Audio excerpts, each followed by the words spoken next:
Construction Journal. In this week's news, construction starts on Nairobi's tallest office tower, Tanzania's National Stadium complex completed, Morocco to construct first suspended metro line in the entire Maghreb, biggest interchange in West Africa nears completion, construction of $40.3 million Orange Farm Mall begins, Djibouti's $4.5 billion railway projects launched, and in events, we cover Libya's Build 2013. Welcome, I am Yvonne Andiva. We begin this week's news in Kenya, where the National Social Security Fund has officially kicked off construction work for the 39-story Hazina Trade Center in Nairobi, Kenya. The tower will be constructed atop the existing 8-story Hazina Trade Center building that currently houses the Nakumatt Lifestyle hypermarket store on Nairobi's Monrovia Street. The construction works on the building, architecturally designed by local consultants Mrutu and Salman Associates, will be undertaken by China Jiangxi International Kenya Limited. The new Hazina Trade Center will not only transform the skyline of Nairobi City, but also act as Kenya's Wall Street complex housing global financial service providers. NSSF hopes to generate monthly rental income of $1.1 million. Besides Hazina Trade Center, NSSF plans to develop a number of unused land belonging to the fund. Currently, they have an undeveloped land of 16 properties valued at more than $92 million. And over to Tanzania, where Tanzanian sports fans are thrilled as China officially hands over Phase 1 of the National Stadium complex in Dar es Salaam to the government after 7 years of construction of the massive project. The management of the state-of-the-art stadium is now wholly under the Tanzania government. The modern structure is meant to be a motivational factor for sports to the growth in the country and attract the attention of the world as main international events will be staged in Tanzania. Chances are high for the Chinese government to finance and carry out the planned Phase 2 project, which will among others include an indoor stadium, warm-up ground, sports village or college, and other related facilities. In Morocco, Casablanca's mayor Mohamed Sajid has announced the construction of the first suspended metro line in the entire Maghreb, which will begin in January 2014 and is scheduled for completion in late 2016. The route, which links Sidi Momen and Heli Moulay Rashid to the downtown area and go up to the Bougon neighborhood. The cost of the 15 to 18 kilometer suspended metro is $42.4 billion to be partially financed by the French Development Agency. The tracks will be built on concrete arches, allowing commuters to avoid cross-town traffic. The Moroccan city is making progress and its infrastructure and transportation network are improving.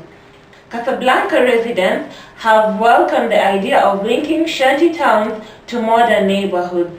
Last December saw the opening of the 31-kilometer Casablanca tramway line, but the congestion problem did not end. This is because it can only accommodate 250,000 passengers each day.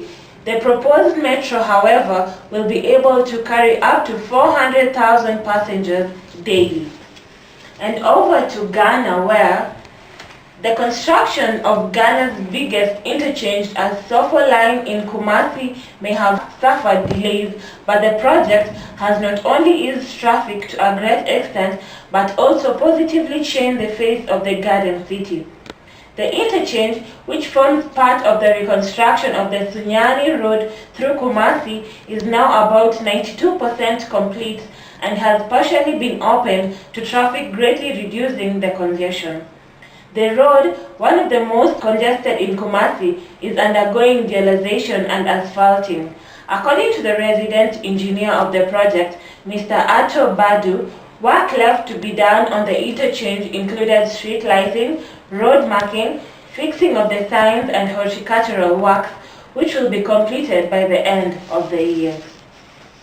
And in South Africa, construction on the new $40.3 million a year to Orange Farm Mall has started, with the development poised to be a major catalyst for the Great Sebokeng area south of Johannesburg.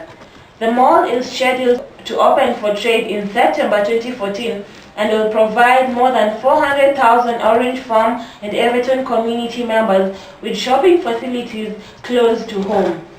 With major retailers already having been secured for the 27,000 square mall and transport infrastructure upgrades underway, the regional mall development, with expansion rights of up to 35,000 square gross lettable area (GLA), is on track to form the core of Orange Farm's new central business district.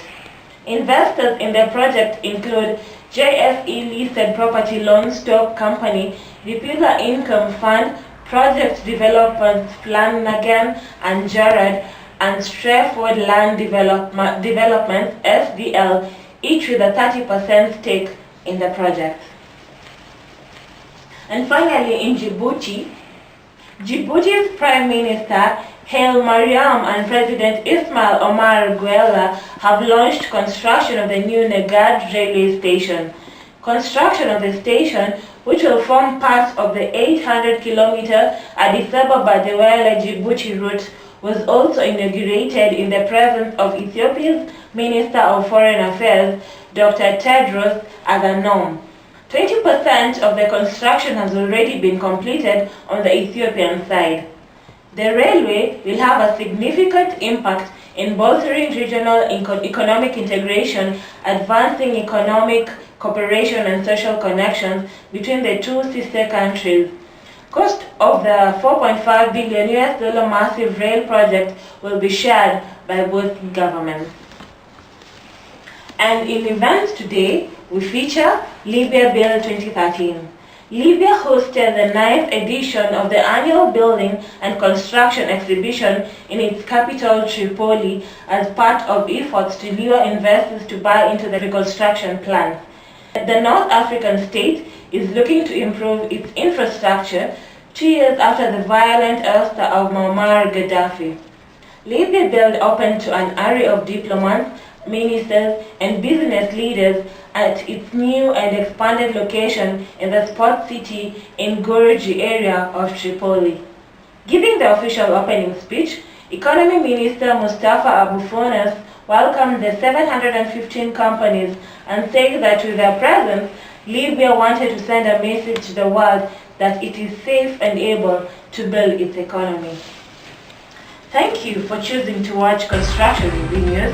For more news, the digital version of our print edition, a directory, and much more on the construction industry in Africa, please visit www.constructionreviewonline.com. Until next week, I'm Yvonne Anderson.